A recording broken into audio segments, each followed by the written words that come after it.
आंबेगाव तालुक्यातील या कळम चांडोली गटामध्ये जिल्हा परिषद आणि पंचायत समितीच्या निवडणुकीच्या पार्श्वभूमीवर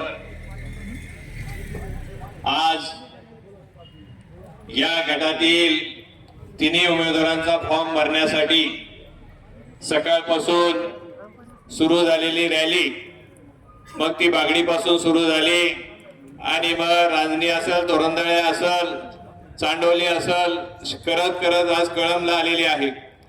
त्या निमित्तानं आज ही छोटीखानी सभा आयोजित करत असताना व्यासपीठावर उपस्थित असलेले सर्वच मान्यवर आणि भाषण केले त्या दोन्ही पंचायत समितीच्या उमेदवार आणि जिल्हा परिषदेच्या उमेदवार आणि तुम्ही समोर उपस्थित असलेले राष्ट्रवादी काँग्रेस पक्षाचे भरपूर प्रेम करणारे बंधू भगिनी, मायबाप, जनता आणि आमच्या सगळ्या लाडक्या बहिणी, एवढ्या ऊन असताना सुद्धा आमच्या या सगळ्या लाडक्या बहिणी आवर्जून इथे उपस्थित आहेत।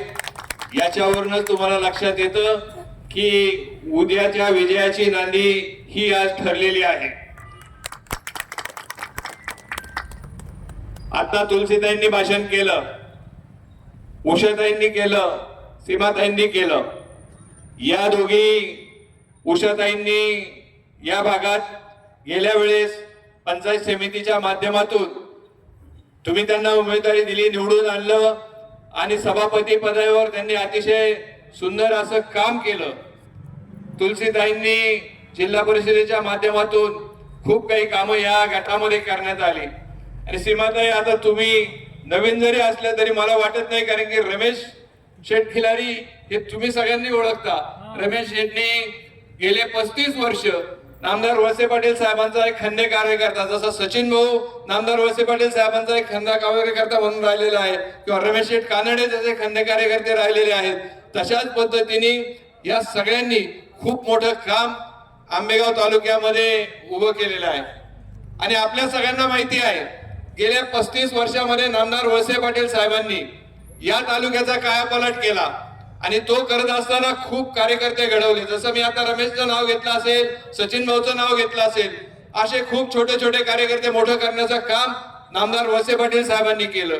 खऱ्या अर्थाने कार्यकर्ते घडवण्याची फॅक्टरी ही म्हणजे नामदार वळसे पाटील साहेब आहेत। परंतु दुर्दैव असं आहे, काही लोक खासगीत म्हणतात साहेबाचं मीठ आळली, लक्षात येतं तुमच्या? मग काही लोक ज्या पद्धतीने साहेबांनी मोठं करण्याचं काम केलं तेच लोक साहेबाच्या छातीमध्ये पाठीमध्ये खंजीर खुपसण्याचं काम काही मागच्या काळामध्ये केलं। पण घाबरू नका, यावेळेस ज्या 1 वर्षाच्या पूर्वी जी निवडणूक झाली, विधानसभेची निवडणूक संपल्यानंतर मधल्या काळामध्ये 1 वर्ष 1.5 वर्षाच्या काळामध्ये तुम्हाला सगळ्यांना माहिती आहे की आंबेगाव तालुक्यातल्या जनतेच्या लक्षात आलं की आम्ही जे काही साहेबांना मत देण्यामध्ये थोडासा कमी पडलो, त्या कमी पडलेल्या कामाची भरपाई सगळ्या तालुक्यांनी आता ठरवलेली आहे। काय ठरवलेली आहे की आंबेगाव तालुक्यातील 5 जिल्हा परिषदेची सीट आणि 10 पंचायत समितीची सीट राष्ट्रवादी काँग्रेस पक्षाच्या चिन्हाचं जे चिन्ह आहे घड्याळ, याच्यावर नेण्याचा ठाम निर्णय आंबेगाव तालुक्यातील जनतेने घेतलेला आहे।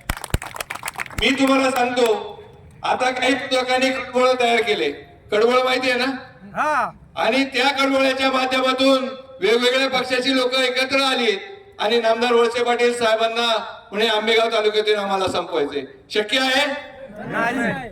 जनतेची साथ कुणाला आहे? वळसे पाटील। मग त्या जनतेने आता ठरवलेलं आहे की नामदार वळसे पाटील साहेबांनी ज्या पद्धतीने आंबेगाव तालुक्याचा कायापालट केलेला आहे, आता झालेली थोडीफार जरी चूक असेल तर ती या निवडणुकीमध्ये पूर्णतः भरून काढायची आणि हे उमेदवार निवडून द्यायचा असा निर्णय ठाम या आंबेगाव तालुक्यातील जनतेने घेतलेला आहे। त्यामुळं आज या कळम गावामध्ये मला खूप मोठा उत्साह दिसतोय। सहज बोलत असताना कार्यकर्ते म्हणत होते की एवढा उत्साह आमच्या विधानसभेला कधी दिसला नाही, एवढा मोठा शिवाजीराव उत्साह कार्यकर्त्यांमध्ये आला आणि ह्याच कार्यकर्त्यांच्या उत्साहाच्या जीवावर ही निवडणूक आपण लढवत आहोत। शेवटी 5 तारीख ही काय खूप दूर राहिलेली नाही, तुम्हाला 10, 12, 13 दिवस आहेत। खूप काबाड कष्ट घ्यायचे, वाड्या वस्तीवर जायचे आणि वाड्या वस्तीवर जाऊन आपली सगळी भूमिका मतदारापर्यंत पोहोचवायची आहे आणि ती सगळ्या कार्यकर्त्यांनी पोहोचवायची आणि 5 तारखेला त्याचं रूपांतर कशात करायचंय?